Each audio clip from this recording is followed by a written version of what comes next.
Something had to be done.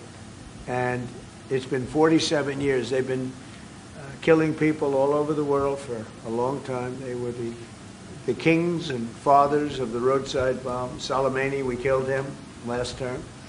If we didn't, I think it might be a different story today. They would have been much stronger and smarter than they are.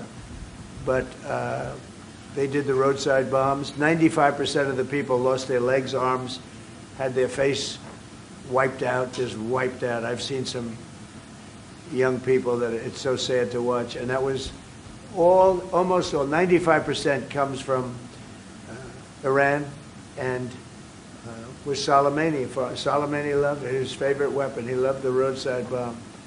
And when you see people walking around with no legs and no arms and a face that's been blown to hell, these people, what they have to go and the way they have to live, this is Iran.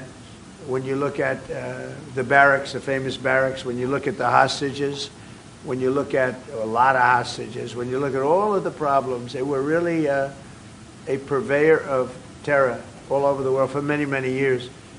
And it's something that had to be done, something. And I believe that if we didn't, because I see where Congress, you know, if I didn't do this, guys like Schumer, who are losers, the Democrats, they're losers. That's why they're not here.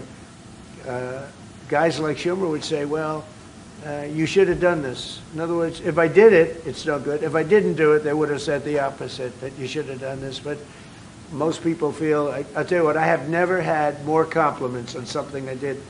People felt it's something that had to be done. So if we have a little high oil prices for a little while, but as soon as this ends, those prices are going to drop, I believe, lower than even before.